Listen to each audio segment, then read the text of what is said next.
Morning, folks. This morning I'm going to show you how I cook rabbits. It's one of the byproducts of raising rabbits. Stay tuned. Right down here is a subscribe button and a like button. Go ahead and hit that. You're doing me a favor. So today I took out 2 rabbits out of the freezer. Got to make a little room. I went down to the grocery store yesterday and the prices of meats is borderline unaffordable right now. It's ridiculous. I got, everybody seems to know we raise rabbits over here on the farm. I got 2 rabbits I pulled out of the freezer. These are about 5.5 pounds a piece. They were a little bit older rabbits. I let them go a little bit longer to fatten them up a bit, because I know I was gonna stew them or soup them and make some stock out of them. So I got my big stock pot behind me. We're gonna cook both these up. We're gonna make a good stock. We're gonna separate the meat from the skeleton, and then we're gonna can some of the meat. And then I'm gonna make soup for dinner as well. But some of this, or a lot of it, is gonna go on the shelves. You can see I got some of our onions and garlic. Get the size of them cloves right there. Thing is bigger than my thumb. Good stuff. So we're going to show you how we do this. All right, so we're going to take our onions, and I always do this first. I like to get the onions in the pot, or at least a couple of them, and until I get that water boiling and all the ingredients in. It keeps the meat from, if it doesn't float, it keeps the meat from sitting on the bottom of the pot on the direct heat. So now I use this old coffee can for my winter compost, which is going to be for spring.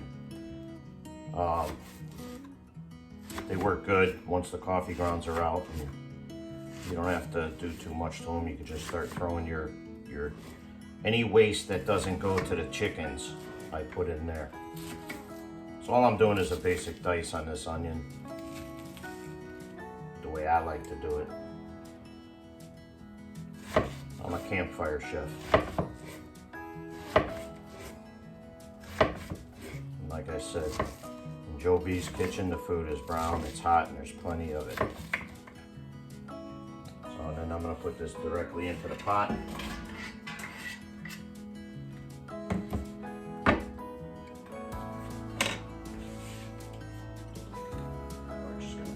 Olive oil in there as well. Olive oil is good for you.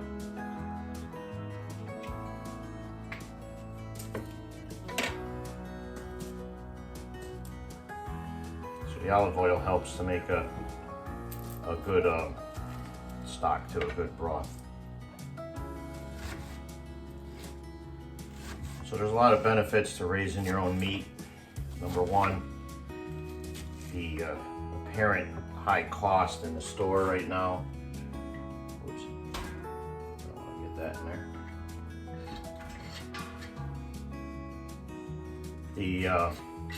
I couldn't believe chicken prices practically doubled, maybe tripled. Beef is. I was actually looking at some baby back ribs. They wanted $25 for a small rack of ribs. I'm like, are you kidding me? Chicken. Realistically, grocery shopping right now is on the borderline of being unaffordable. So, and that's where the investment of growing your own garden comes into play. Ooh, these onions are strong. It takes, being able to homestead, it does take an investment. Investment of tools, equipment, time, and skill.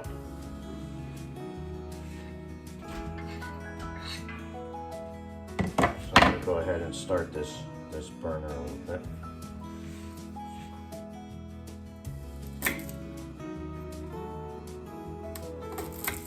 So you can't necessarily say that by homesteading you're saving money until something like this happens.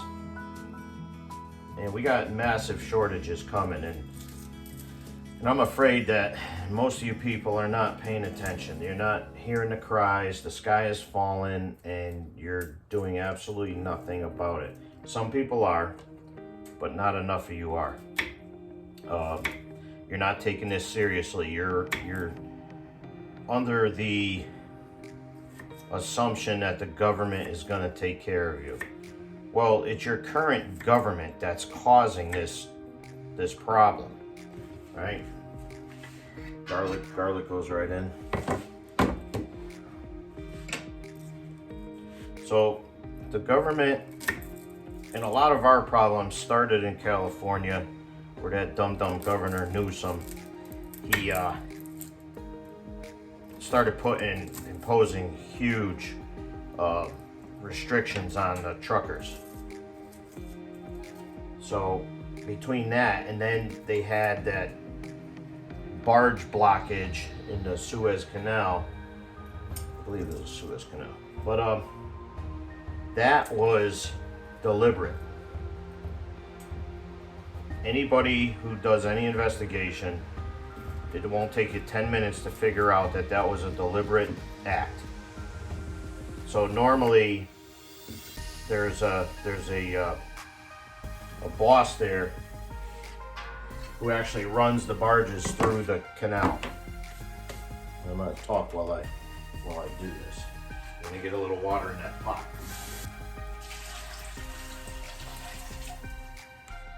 Oh, the reason I put that onion in there first, I don't know if I said it already, is to keep the meat off the direct heat. So I'm also putting bouillon in here. If you're looking for an exact recipe, you're not going to find one.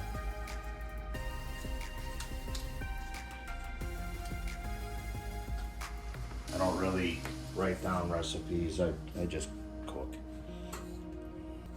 Ooh, them onions are strong. Still got to put another one in there. So this is a big pot, so I'm throwing 3 of these in there.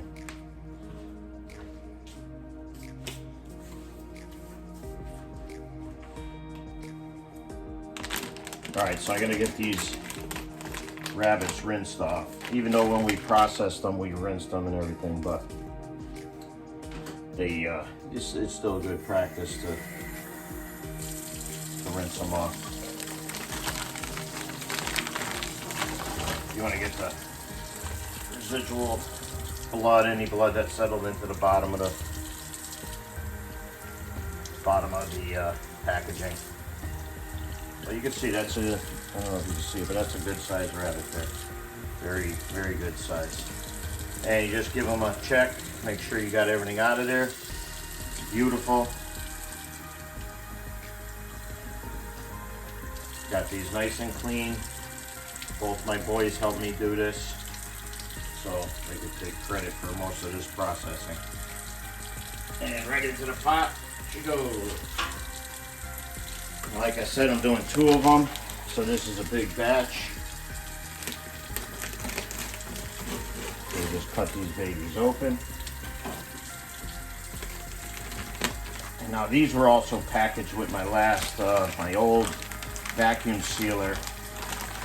So that vacuum sealer wasn't working too good at that time, but we ended up getting a new one, which you've seen if you paid attention to the channel. Again, I'm just checking this, rinsing any residual blood out of here. Give them a good rinsing. Shake it right in the pot. Good time to wash your hands.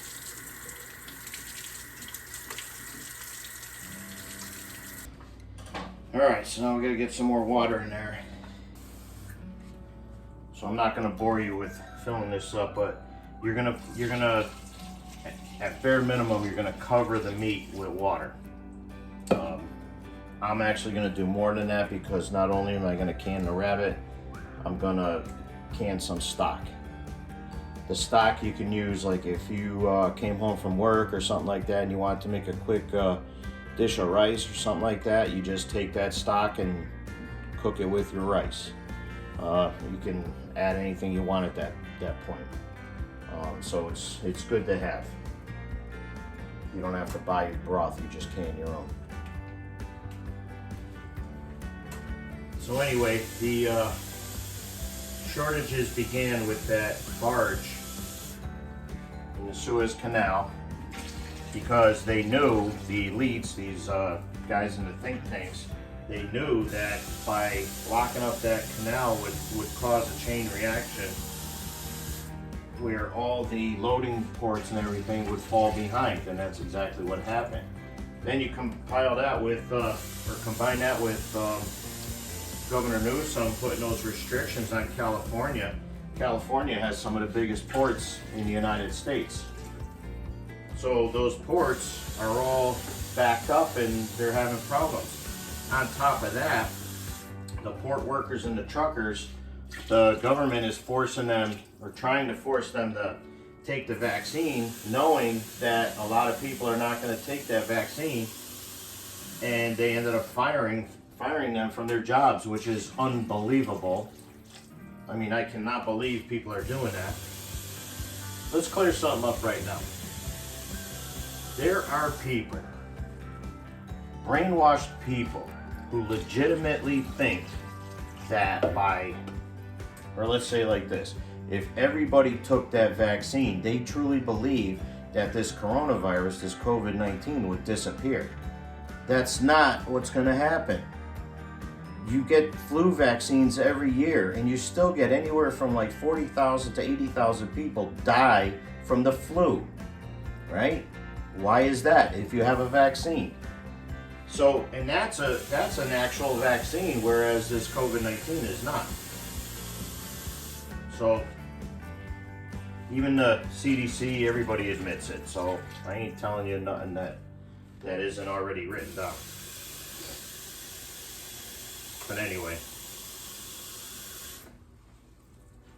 So anyway, that's what's going on. So more importantly, we have these shortages going on. All right, I'm gonna do one more. Kind of lost count, but I'm gonna do that should be pretty good right there. And again, I don't really do recipes, so even though I put onions in there, I'm gonna throw a little bit of onion powder in here. Not too much, just a little bit.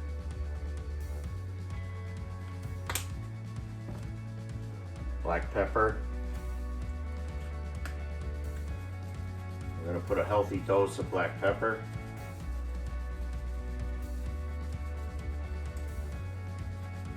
Black pepper's good for you. So I already put olive oil in there. Then we're going to throw some oregano. Not a lot.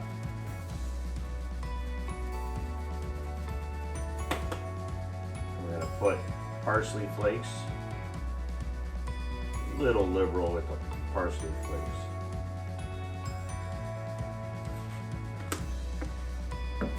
Now I have some chopped celery downstairs, but I do have a small little chopped celery. We're going to throw some of that in here.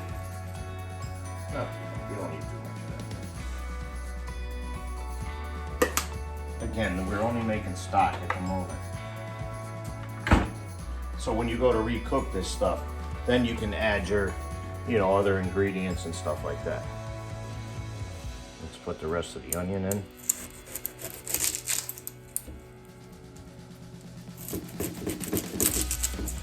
Onions are real important. Onions help make a really nice broth stock, and onions are really good for you. Now some people too, when they do their stock, they sift out all of the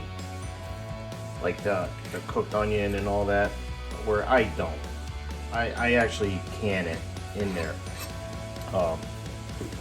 Because to me that's your girth of your broth right there. And even sometimes when I cook from the canned stuff that's on the shelf, I'll still add a new fresh onion at that point too. Onions are good for you. Garlic is good for you. So almost every meal that I make has an onion or garlic in it. Any home cooked meal anyway.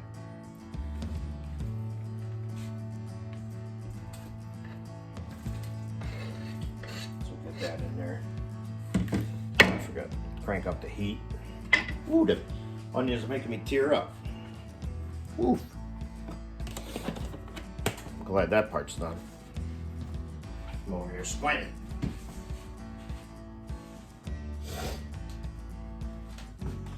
Did you ever see a grown man cry? Well, it's probably because of onions or a broken heart. I can barely see right now. Hold on for a minute.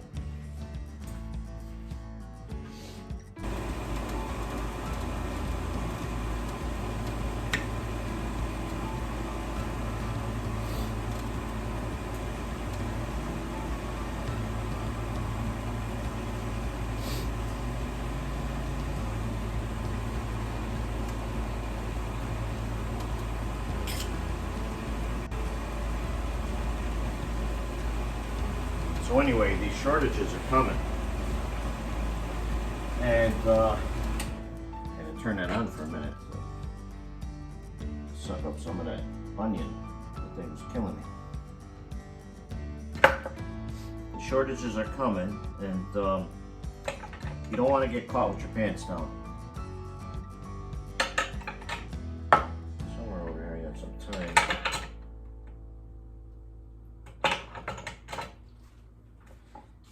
Talking, I gotta find my time.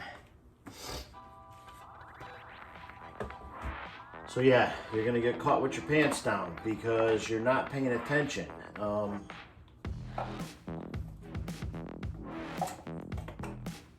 Whereas the smart, thrifty people, they're gonna be, you know, stocking up on extra things that they can't necessarily buy in the store. You know, there's certain things we can't reproduce. Here's some marjoram. I'm gonna throw a little bit of that in there. I really like to throw some thyme in there, but I wonder if I used up that last bottle. That's possible. I go through a lot of seasonings. No. Well, it'll have to go without that for this trip, which is okay.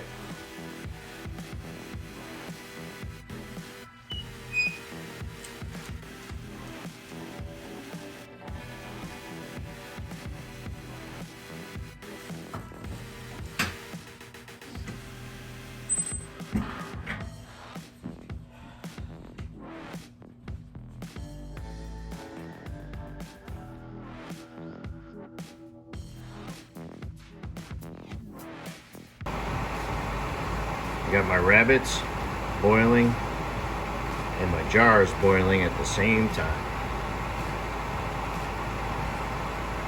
So now that my rabbits have boiled for about an hour, I'm going to go ahead and take them out one at a time, put them in this bowl, and separate the meat from the skeleton.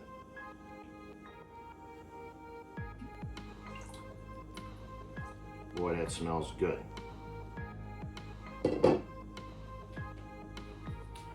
So these are my eagle claws. That's what I call them. They work good for turkeys and stuff, getting them out of, you know, the big pot. Sometimes these things are a little tough to grip. They fall apart.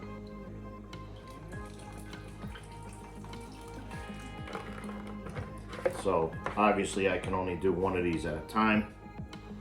It's going to take a little time. So I just, you know, I'll wash my hands and then I'll let this cool a little bit so I can touch it.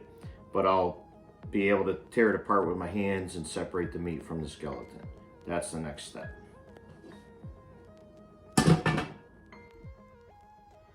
So that's one rabbit right there. That bowl is pretty big. It's probably, feels like maybe 2.5 pounds of meat. It's pretty good. One more rabbit to go. So here goes rabbit number 2. See if I can get him out of here good.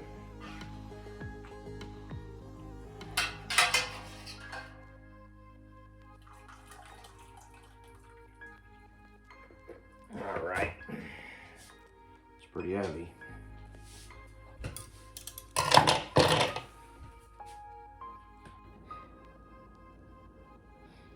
All right, so here we go. What I did was I took some of the meat out of the bowl, broke it up a little, and I dropped it in to this jar. Then I topped it off to about 1 inch from the top. Well, a little bit more than 1 inch. You don't have to go crazy. And now I'm gonna put the lid and the ring on, just finger tight, which is not really tight at all. And I'm gonna place it in the pressure canner behind me on the stove. And I'm gonna do that until I fill as many jars as possible, but I'm gonna save enough for dinner tonight. So I'm hoping to get about 4 to 5 quarts of broth with meat in it, and then the remainder of broth, if I'm not using it, I'll can that as just stock. So nothing's going to waste. And we'll have enough for dinner tonight, which will be great. One thing I do want to remind you though, is I'm taking these jars out of the hot boiling water, which is just kind of stagnant there. It'll stay hot for hours. I'm emptying them right out, emptying some of it into the pressure canner just to start to warm that up. And then the hot broth and hot rabbit is gonna go into a hot jar. You don't ever put cold liquid into a hot jar or hot liquid into a cold jar. That's how you get failure and breakage and things like that. So here's the last jar of stock that I have from that pot. I say the last jar because my pressure canner only holds 7 jars. So right now I have 5 jars full of rabbit meat. There's 1 jar of just stock, just like this last jar.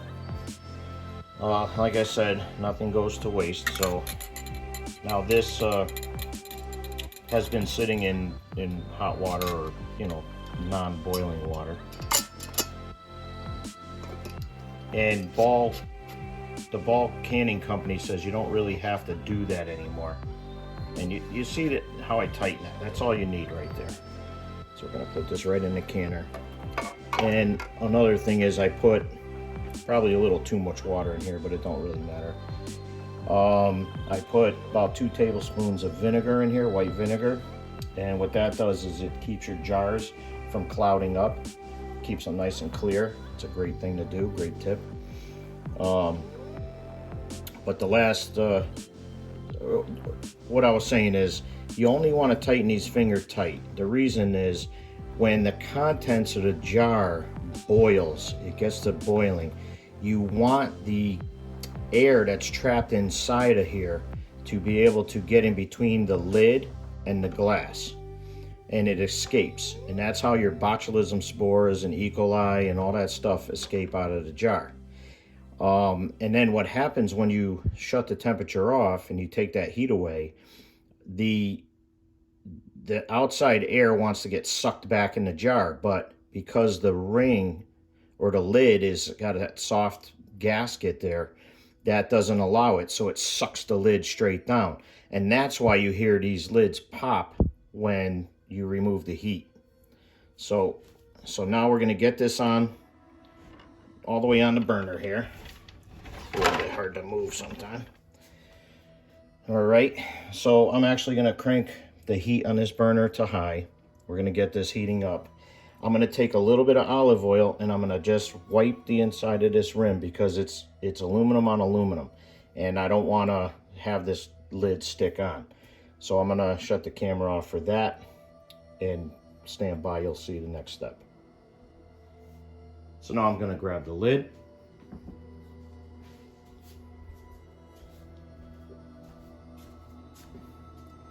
So now I put the olive oil on the inside of that angle right there.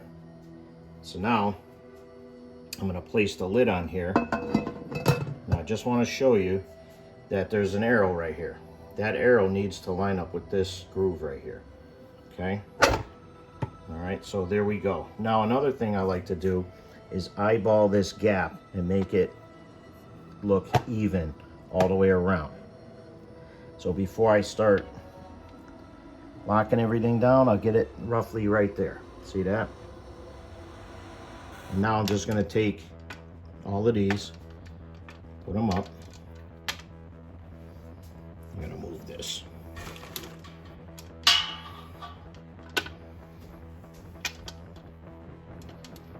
Sorry about the filming.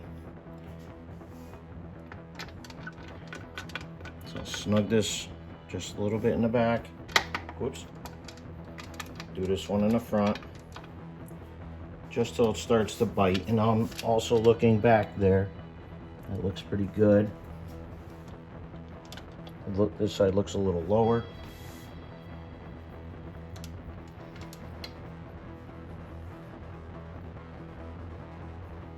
If you get this too crooked, it'll actually leak. And you don't have to kill these.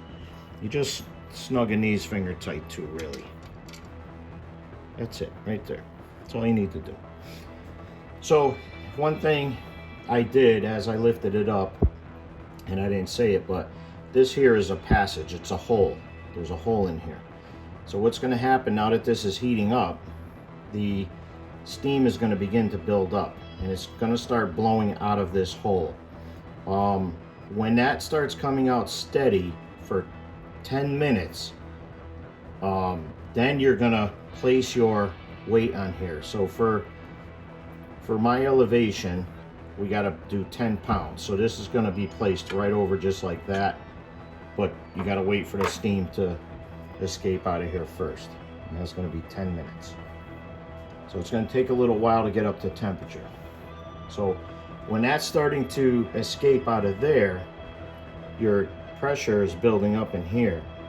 So we're actually going to get this up to 10 psi, which is up here on the gauge. So 10 psi for 90 minutes. Now, I write everything on here. I write little notes on here. I know it looks like crap, but who cares? This is for efficiency and keeps me from having to open up the book all the time.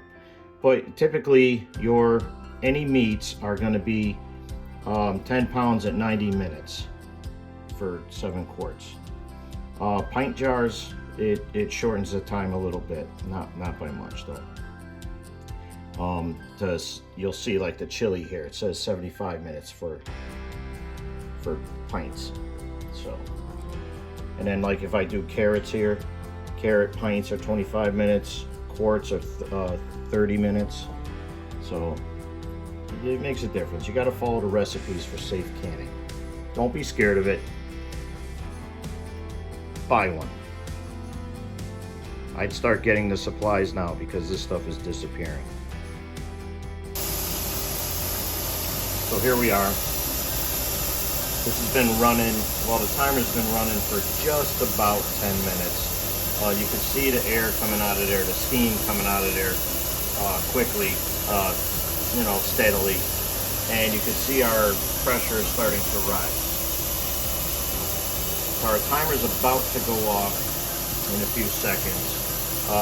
The key here is if you forgot to set your timer for 10 minutes or whatever, if you know that you're coming up to temperature and this thing has been going steady and you're kind of lost on the time, as long as that pressure's starting to rise, you should be all set. All right, there's our alarm. So now we're going to take now you got to be careful you don't burn yourself. So we're going to take our weight, and you can see it's marked 5, 10, and 15. And I don't know if you can see that or not. I don't have my glasses on. But I'm going to just quickly put that on. So now what we're going to need to do is closely watch this temperature because this is going to come up fast. And this is probably the most critical part of doing this canning right now. So as the needle starts to get to the 10 mark right there, just before it, I'm going to start cutting the heat back on, or the setting back on the stove.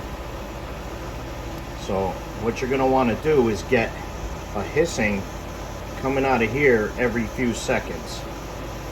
If it's not doing that, then you're not up to temperature. So don't always trust your gauge exactly. If you know your 10 psi at 240 degrees Fahrenheit, you know that this thing will be at temperature when the weight is starting to steam out. Like you'll hear it jiggling.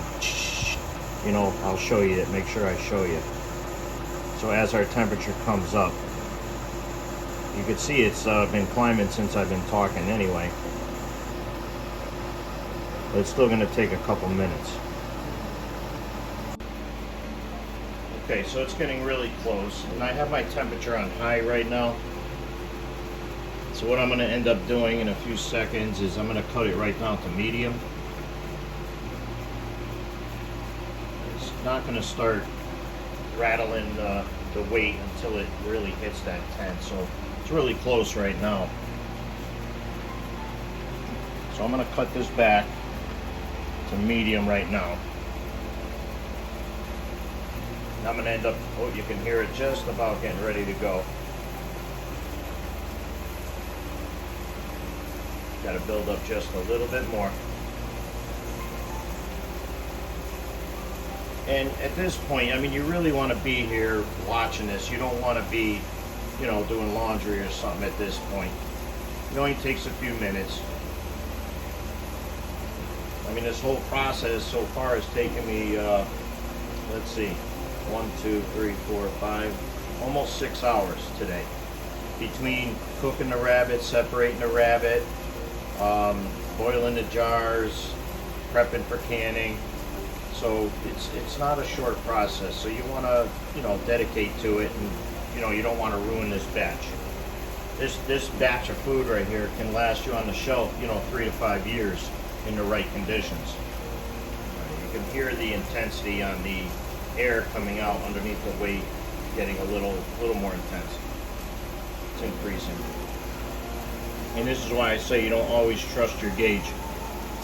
Because we're actually just over 10 psi and our weight has not gone yet.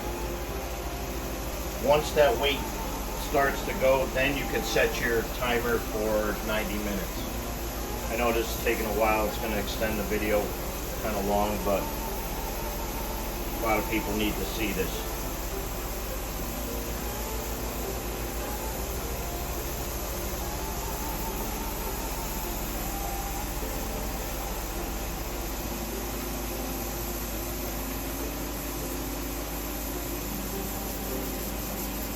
There it goes. See it moving? Alright, that's what you want to see. So now you want to get it to where that'll jiggle like that, but then come to a stop. So you're gonna, you know, find that fine tune of your burner. So going steady like that is a little bit too much, so I'm gonna cut the temperature down a little bit.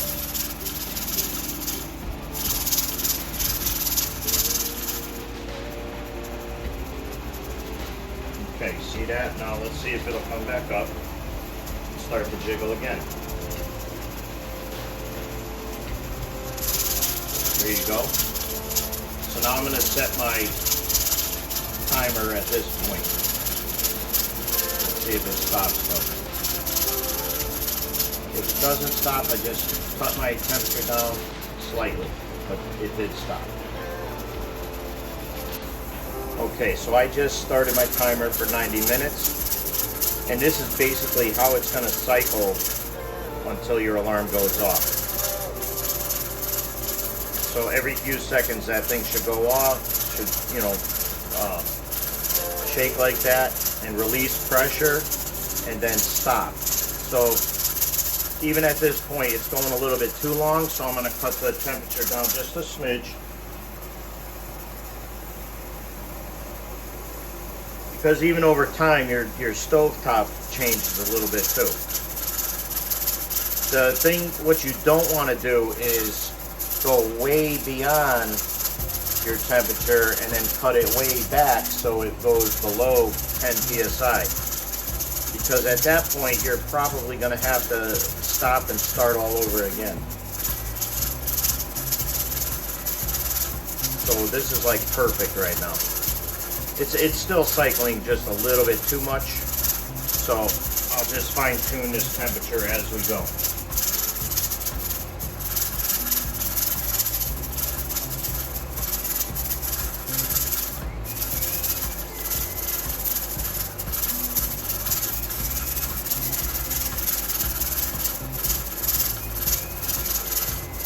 I'm keeping a close eye on the pressure. So that's when it releases out of the weight, that's what's keeping your content pressure at 10 psi, approximate. So I cut it back a little bit more. Let's see how long it takes. Usually like, I don't know, between 3 and 10 seconds or so.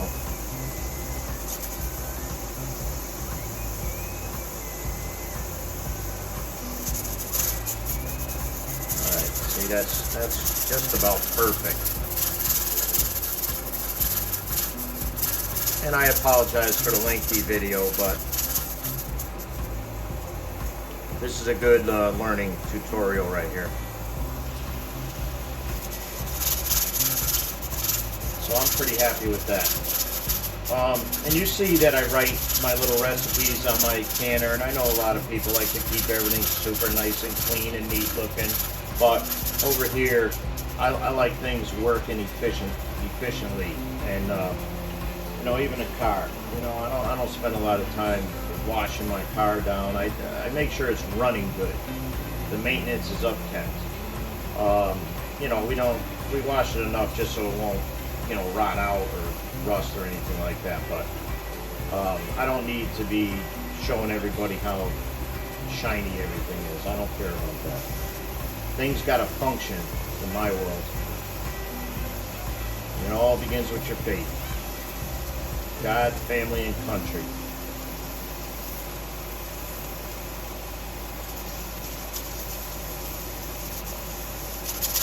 Alright, so this is a good cycle. I'm going to end this part here and see you at the next step. 90 minutes from now. So I let this cool down enough so I could get the lid off. And what we're gonna do is we're gonna pull one of these out. Now you can see the ring is actually loose on here. That's because the lid has been sucked down. Actually, you know what? I'm not gonna pull that one because I'll do one closer to me here.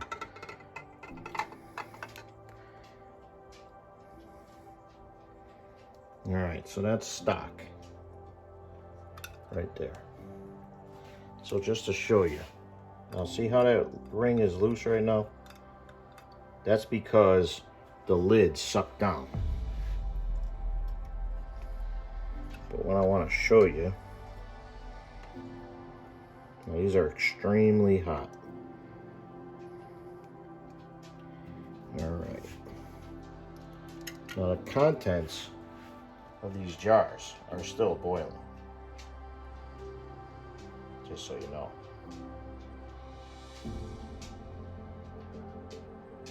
That's why I got the towel down, so there's no cold counter to touch the hot glass. Hopefully these will be all right. I'm pulling them out a little earlier than I normally would because I have a little bit extra stock that I want to can. So not that I'm rushing the process, but you know, these are going to take time to cool. Okay, so that's one full batch. So I actually have 5 quarts with rabbit meat and 2 quarts of stock. But I do have, I'm thinking maybe 3 more quarts of stock. Maybe 4. I got 4 quarts in the pot here that's going to be sterilizing. just to see. Whatever's left, I'll do as soup tonight, and then leftovers. So this is a full pot with a lot of the flank meat. There's some of the backstrap. Also, there's some dark meat in here too. I'll kind of chop it up as I go, but I'm gonna add the carrots into here, noodles, a little bit of rice just as a filler, and we're gonna have this for dinner tonight.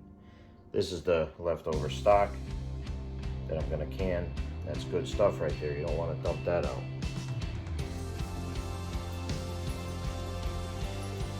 These carrots are from last year.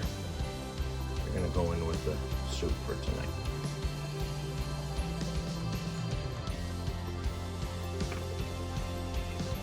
So we'll have dinner, and then I'll can the last of the stock after dinner.